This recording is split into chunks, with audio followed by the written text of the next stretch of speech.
हाँ जी, हिस्ट्री के print culture chapter में आज हम जो टॉपिक ले रहे हैं वो है India and the age of print. यहाँ पर हमारा डिस्कशन सिर्फ इंडिया पर फोकस रहेगा कि इंडिया में प्रिंटिंग आने से पहले क्या हो रहा था, क्या किस तरह से यहाँ प्रिंटिंग की जाती थी और यहाँ का काम किस तरह से चल रहा था। अगर हम यहाँ पर प्रिंटिंग की बात करें तो यहाँ कोई प्रिंटिंग प्रेस सेटअप नहीं हुई थी और जो काम चल रहा था वो एक ही मेथड से यूज हो रहा था, जिसको कि हमने चैप्टर के स्टार्टिंग में भी डिस्कस किया था। वो था मैन्युस्क्रिप्ट।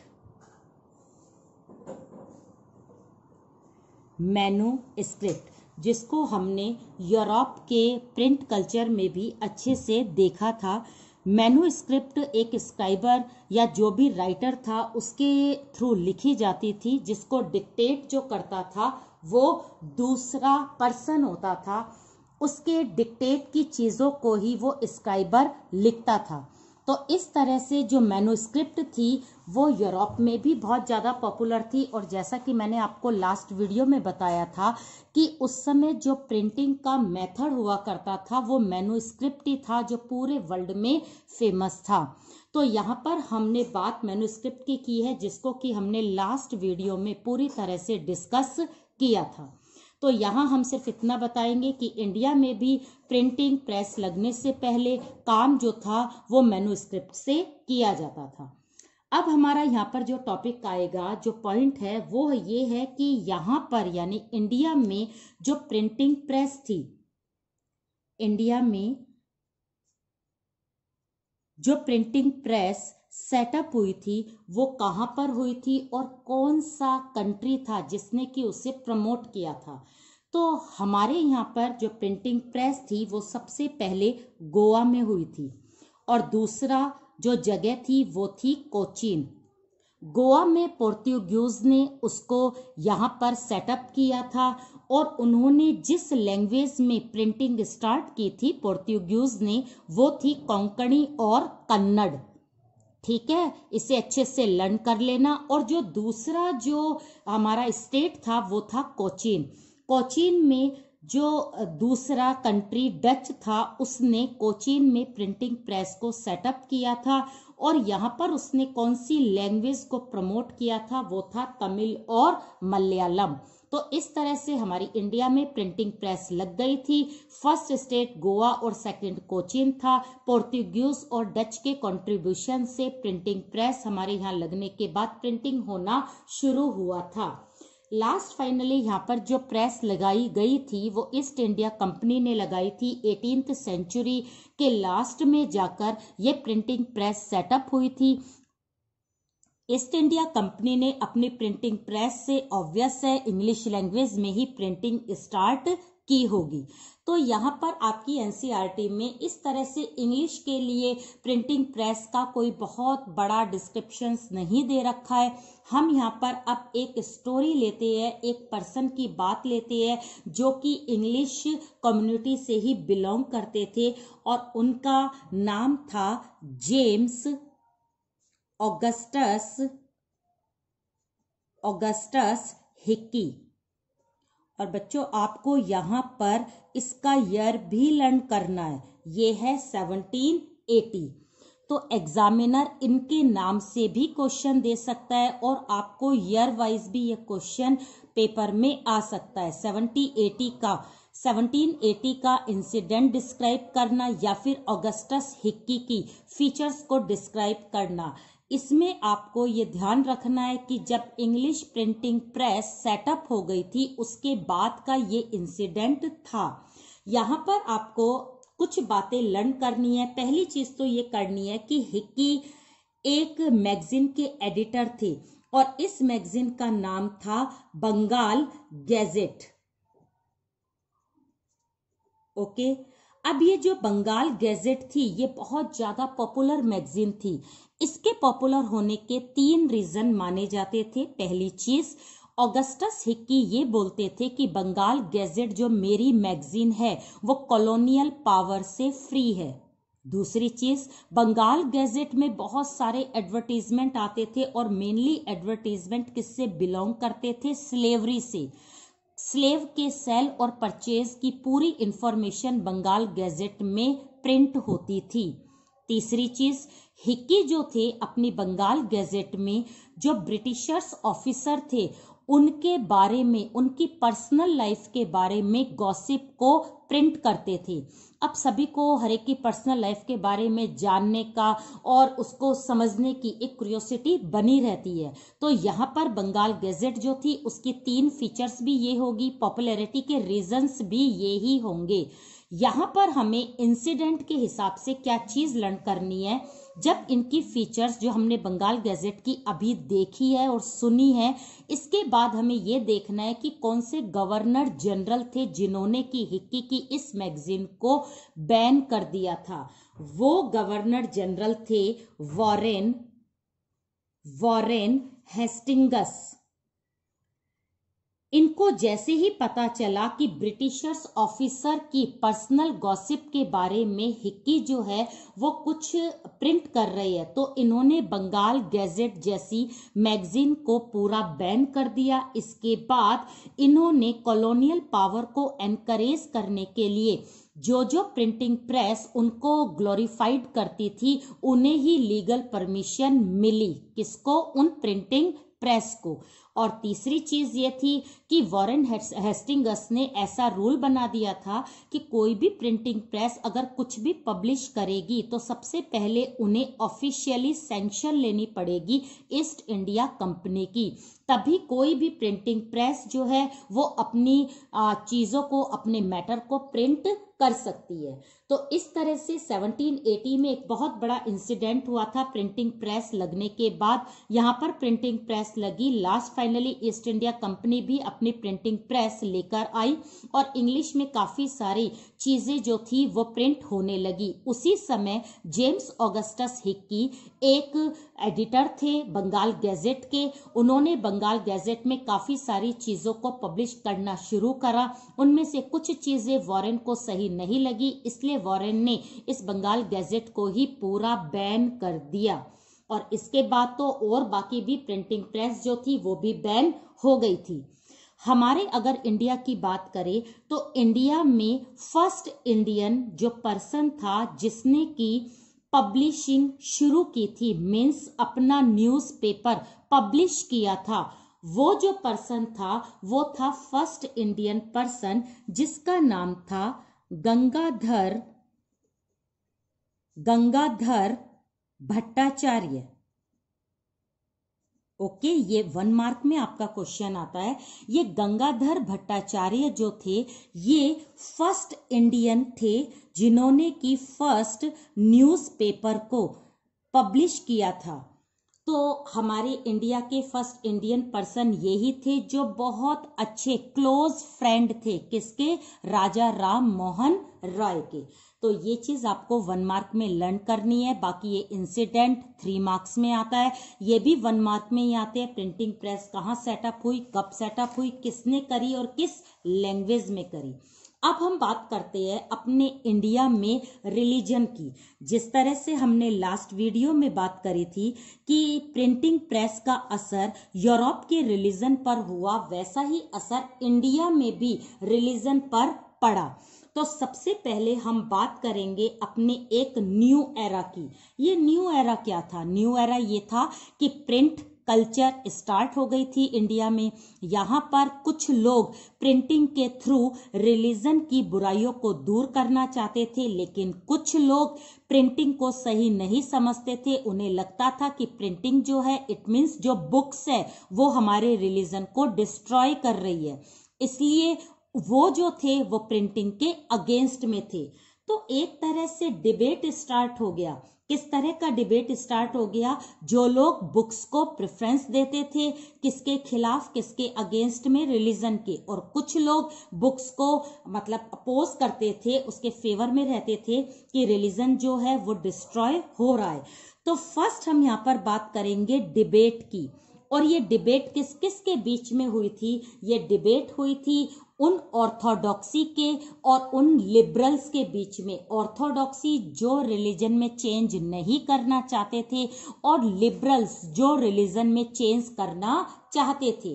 तो यहाँ पर फर्स्ट इम्पैक्ट प्रिंट कल्चर का रिलीजन पर यह पड़ा कि रिलीजन में डिबेट होनी स्टार्ट हो गई। अब हम दूसरी चीज देखते हैं रिलीजन के उसमें। तो दूसरा यानी सेकंड पॉइंट हमारे रिलीजन के टॉपिक में ये रहेगा, जो इम्पैक्ट हिंदू सोसाइटी पर पड़ा वो इम्पैक्ट क्या था। अगर हम हिंदू सोसाइटी की बात करें तो काफी सारे लोग ऐसे थे जिन्होंने की बुक्स के थ्रू रिलीजन में चेंज करने की कोशिश की। हिंदू सोसाइटी में बहुत सारी बुराइयां थी, इतनी ज्यादा थी कि उसको दूर करने का कोई भी एक तरह से एफर्ट्स नहीं हो पा रहा था। लेकिन बुक्स एक ऐसा जरिया, ऐसा मेथड था जिससे कि बिना किसी वायलेंस के चेंज किया जा सके। तो यहाँ पर सबसे पहले जो स्टेप लिया था वो लिया था राजा राम मोहन रॉय ने। अब राजा राम मोहन रॉय जो थे उन्होंने अपनी बुक लिखी थी और वो बुक थी, एक तो अच्छे से लर्न कर लेना, संवाद कौमुदी, और दूसरी बुक थी समाचार चंद्रिका।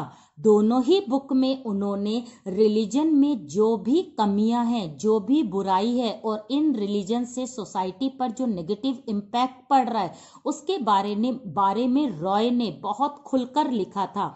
वो एक्चुअली में सती सिस्टम के बिल्कुल अगेंस्ट में थे और इसी चीज को उन्होंने अपनी बुक में फोकस किया था। उनको देखकर और सारे थिंकर्स भी शुरू हो गए और उन्होंने भी बुक्स लिखनी शुरू करी। लेकिन आपकी एनसीईआरटी में सेकंड चीज दे रखी है पर्सियन न्यूज़पेपर। पर्सियन न्यूज़पेपर वाले जो थे यानी जो पारसी थे उन्होंने भी न्यूज़पेपर स्टार्ट करे और उनका नाम था जामे जहांनामा, और दूसरी उनका जो न्यूज़पेपर था उसका नाम था शमसूल अखबार। दोनों के नाम आपको लर्न करके सिर्फ बात इतनी लिखनी है कि हिंदू सोसाइटी में जो रिलीजन है हिंदुओं का, वो रिलीजन हिंदू सोसाइटी को लगातार डिस्ट्रॉय कर रहा है, उस पर नेगेटिव इम्पैक्ट दे रहा है, इसको जल्द ही चेंज होना चाहिए। तीसरी चीज आती है इसमें, वो है गुजराती न्यूज़पेपर। अब गुजराती ने यानी गुजराती वालों ने जो न्यूज़पेपर अपना पब्लिश किया था उसका नाम था बॉम्बे समाचार। तो यहाँ पर आपको सिर्फ नाम अलग अलग लर्न करने हैं। जैसे गुजरातियों ने बॉम्बे समाचार करा, पारसियों ने जहांनामा और शमसूल अखबार, रॉय ने संवाद कौमुदी और समाचार चंद्रिका। तो नाम आपको अलग अलग लर्न करने हैं क्योंकि इसके नंबर मेन इसी के नंबर दिए जाते हैं। लेकिन इसमें बात क्या है, बात तो सिंपल ही है कि हिंदू सोसाइटी में जो रिलीजन है वो लगातार जो खराब हो रहा है, रिलीजन में जो बुराइयां हो रही है उसे लगातार चेंज करना जरूरी है। ये चीज इन तीनों ने ही लिखी, अपनी अपनी जो भी इनकी न्यूज़पेपर आर्टिकल्स या बुक थी उनके थ्रू इन्होंने लिखना स्टार्ट किया। अब हम अपनी इंडिया में नेक्स्ट सोसाइटी पर चलते हैं और वो सोसाइटी है मुस्लिम सोसाइटी। सबसे ज्यादा डरी हुई सोसाइटी जो थी वो मुस्लिम सोसाइटी थी। मुस्लिम सोसाइटी में मेनली सारे लोग इसलिए डरे हुए थे क्योंकि वो नहीं चाहते थे उनकी स्पेशली विमेन इन बुक्स को पढ़े। अगर वो इस तरह की बुक्स को पढ़ेंगी तो उनका रिलीजन जो है वो डिस्ट्रॉय हो जाएगा, उनका जो रिलीजन में जो प्रिंसिपल है वो खराब हो जाएंगे, ऐसा उन्हें लगता था। तो यहाँ पर हम किन किन का बात करेंगे उसको आपको लर्न करना है। सबसे पहले हम बात करेंगे उलेमाज की। उलेमाज लाइक प्राइस्ट या पंडित होते थे जो मुस्लिम में रिस्पेक्टेड पोस्ट पर होते थे।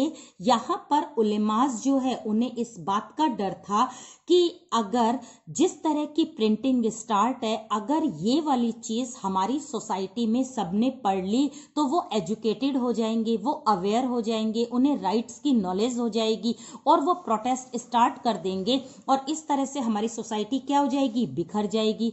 अब ये बहुत ज्यादा परेशान थे। अब इन्होंने क्या करा, मीन्स इनकी सोसाइटी ने अपने यहाँ की विमेन को बचाने के लिए कौन कौन से मेथड यूज कर रहे हैं उसमें सबसे पहले हम बात करेंगे लिथोग्राफिक प्रेस की। अब लिथोग्राफिक प्रेस में आप सिंपल लर्न कर लेना, इससे जो भी बुक्स पब्लिश होती थी वो बहुत लो यानी बहुत सस्ती बुक होती थी। अब मुस्लिम सोसाइटी का इस प्रेस को सेटअप करने का एक ही मेन मकसद था या फिर पॉइंट था कि अगर बहुत सस्ती बुक मोमडन्स की प्रिंटिंग होगी तो यहाँ के जो लोग होंगे वो सस्ती बुक के लिए ही इसी बुक्स को वो पढ़ेंगे। अब इसी प्रेस से जो भी बुक निकलेगी वो सस्ती होंगी तो लोग उसी को प्रेफरेंस देंगे, तो वो और बाकी की बुक पढ़ेंगे ही नहीं, वो सिर्फ किसकी बुक पढ़ेंगे, जो सस्ती होगी। और हम इन सस्ती बुक्स में किस चीज को लिखेंगे, मुस्लिम डॉक्ट्राइन को लिखेंगे। ठीक है, नेक्स्ट उन्होंने क्या करा, एक उन्होंने देवबंद सेमिनरी एक ऑर्गेनाइजेशन था जिसको कि उन्होंने 1867 में सेटअप किया था। इस देवबंद सेमिनरी का क्या काम था, बहुत सिंपल काम था। ये एक फतवाज यानी ऑर्डर पास करती थी कि मुस्लिम डॉक्ट्राइन क्या क्या है, प्रिंसिपल क्या है, और जो ट्रूली मोमडन है वो अपने डॉक्ट्राइन से अलग नहीं होगा। ऐसा कौन कह रहा था, ऐसा देवबंद सेमिनरी के लोग प्रचार कर रहे थे, प्रोपागेंडा कर रहे थे। तो इस तरह से हमने देखा प्रिंटिंग से हिंदू सोसाइटी के थिंकर्स ने हिंदू में रिलीजन में जो बुराइयां थी उनको चेंज करना शुरू करा। मुस्लिम सोसाइटी के लोग प्रिंटिंग से लगातार डरे हुए थे, उनको डर था कि मुस्लिम सोसाइटी जो है वो एजुकेटेड ना हो जाए और हमारी मोनोपोली, हमारी पावर खत्म ना हो जाए। तो वो अपनी पावर को बनाए रखने के लिए किस तरह से अपनी सोसाइटी को मिसगाइड कर रही है। तो यहाँ पर लिथोग्राफिक प्रेस से सस्ती बुक को पब्लिश किया गया। देवबंद सेमिनरी ने बहुत सारे फतवास जारी किए। इसके बाद हम बात करेंगे वर्नाक्यूलर लैंग्वेज की। वर्नाक्यूलर लैंग्वेज, अब ये वर्नाक्यूलर लैंग्वेज क्या होती है, सिंपल, ये एक लोकल लैंग्वेज होती है यानी स्थानीय भाषा। स्थानीय लोकल, अगर हम हरियाणा में रह रहे हैं तो हरियाणवी, राजस्थान में राजस्थानी, पंजाब में पंजाबी, उत्तर प्रदेश में खड़ी। तो ये बोलियां जो होती है, अगर हम इन्हीं लोकल लैंग्वेज में बड़े बड़े एपिक्स यानी हम रिलीजन की बड़ी बड़ी बुक्स जैसे गीता, महाभारत, कुरान, रामायण, इनको हम लोकल लैंग्वेज में पब्लिश करें तो लोग ज्यादा समझेंगे, लोग ज्यादा पढ़ेंगे। और यही काम इंडिया में भी होने लगा। इंडिया में वर्नाक्यूलर लैंग्वेज को यूज करके उसी लैंग्वेज में इन्होंने बड़े बड़े एपिक्स को कन्वर्ट करना शुरू करा ताकि ज्यादा से ज्यादा लोग क्या करें, पढ़ना लिखना शुरू करें। उसी समय 1880s में, ये ईयर आपको ध्यान रखना है या ये डिकेड आप ध्यान रख लेना, 1880s में लखनऊ में जो नवल किशोर प्रेस थी और बॉम्बे में जो वेंकटेश्वर प्रेस थी, इन दोनों का काम सिर्फ इतना था कि रिलीजन के बड़े बड़े एपिक्स को यानी बड़ी बड़ी बुक्स को, धार्मिक ग्रंथ को किस में कन्वर्ट किया जाए, वर्नाक्यूलर लैंग्वेज में कन्वर्ट किया जाए ताकि वहां के लोग इनको और ज्यादा पढ़े। अब रामायण को हिंदी में अगर पब्लिश करेंगे, हिंदी तो उस समय थी नहीं, प्रिंटिंग में आती नहीं थी, तो अगर तमिल में, मलयालम में, इंग्लिश में अगर उसको आप प्रिंट करोगे तो कितने लोग पढ़ेंगे, उन्हें समझ में ही नहीं आएगा। लेकिन अगर वही चीज आप प्रिंट कर रहे हो लोकल लैंग्वेज में तो लोगों को ज्यादा से ज्यादा अपने रिलीजन के बारे में नॉलेज भी होगी और उन्हें समझ में भी आएगा। तो यहाँ पर हमने दूसरा पॉइंट क्लियर किया है। इंडिया में सबसे पहले हमने इंडिया में प्रिंटिंग प्रेस को देखा, उसके बाद हमने इंडिया में जो रिलीजन चल रहे थे हिंदू और मोमडन, इन दोनों पर इम्पैक्ट को देखा कि प्रिंटिंग का इम्पैक्ट इन पर क्या हो रहा है। थर्ड जो पॉइंट हम इस टॉपिक में देखेंगे वो है न्यू फॉर्म्स, नए तरीके। किस चीज के तरीके? ये तरीके हैं पब्लिकेशन के, पब्लिश करने के। और पब्लिश कौन करता है? राइटर। यहां पर बुक्स को ज्यादा से ज्यादा सेल करने के लिए नए नए तरीके इन्वेंट किए जा रहे हैं। अब हम इन तरीकों के बारे में देखेंगे, इन नए फॉर्म्स के बारे में देखेंगे जो पब्लिकेशन के लिए यूज किए गए। यहां पर हम सबसे पहले देखेंगे राइटिंग सेंस। राइटिंग सेंस जो थी वो इस एरा में स्टार्ट हो गई। अब यहाँ पर हमें देखना है कि राइटिंग सेंस जो है वो इस एरा में कैसे स्टार्ट हुई। तो यहाँ पर हम सिर्फ इस चीज को देखेंगे कि राइटर जो थे वो अब अपनी स्टोरी में प्रैक्टिकली नॉलेज को भी इंक्लूड करने लगे। वो रटी रटाई या थ्योरिकल चीजों से बचने लगे। अब उन्हें लगने लगा कि जो ऑडियंस है, जो रीडर्स है, उनको कुछ नया चाहिए। तो नया लेने के लिए उन्होंने अपने खुद के एक्सपीरियंस, अपने खुद के इमोशंस, अपने खुद के एक्सपीरियंस को शेयर करना शुरू किया ताकि स्टोरी जो है वो और ज्यादा इंटरेस्टिंग हो, स्टोरी में कुछ नयापन हो, कुछ नया चेंज हो। तो पुरानी चीजों के ढर्रे से हटकर उन्होंने राइटिंग सेंस को चेंज किया। दूसरी चीज आएगी इसमें, वो है लिटरेचर मैटर। अगर हम लिटरेचर मैटर की बात करें तो पहले जो राइटर थे वो सिर्फ और सिर्फ रिलीजियस पर या सोशल मैटर पर ही लिखते थे, लेकिन आजकल वो किस पर लिखने लगे? पॉलिटिकल मैटर पर। पॉलिटिकल मैटर में गवर्नमेंट, इलेक्शन, किस तरह से डेमोक्रेसी, इन सारी चीजों की इंफॉर्मेशन आजकल नई नई बुक्स में मिलने लगी। तो ये नए नए तरीके हुए। एक तो राइटिंग सेंस चेंज हो गई, लिटरेचर मेथड चेंज हो गया। लोगों को समझ में आने लगा कि अब हम जब भी बुक को पढ़ेंगे तो हमें सिर्फ वो ही घिसी पिटी पिटाई स्टोरी नहीं मिलेगी, राजा रानी की कहानियां नहीं मिलेगी, वही धार्मिक चीजें नहीं मिलेगी। हमें क्या मिलेगा? एक नई चीज, यानी नया पॉलिटिकल मैटर मिलेगा, नए सिस्टम को जानने की अपॉर्चुनिटी मिलेगी। तो ये दूसरा फॉर्म था पब्लिकेशन का। तीसरा जो फॉर्म था वो था विजुअल प्रिंटिंग। विजुअल प्रिंटिंग का मतलब है पेंटिंग, डेकोरेशन या कार्टून। तो कार्टून को अगर हम अलग कर दें, यहां पर सिर्फ हम विजुअल में बात करेंगे पेंटिंग की। तो पेंटिंग में आपको लर्न करना है एक नाम जो आपकी एनसीईआरटी में दे रखा है, वो है राजा रवि वर्मा। राजा रवि वर्मा बहुत अच्छे पेंटर थे। उस टाइम के बुक्स के अंदर जो पेंटिंग की जाती थी वो वर्मा के थ्रू ही की जाती थी। इतनी अच्छी पेंटिंग होती थी कि जिनको पढ़ना नहीं आता था वो पेंटिंग के थ्रू समझ जाता था कि इसकी स्टोरी क्या है। तो पेंटिंग को जो इम्पोर्टेंस मिली वो किसके थ्रू मिली? न्यू फॉर्म्स के। सिर्फ अब बुक्स में टेक्स्ट ही नहीं होता था, अब बुक्स में पेंटिंग भी की जाने लगी।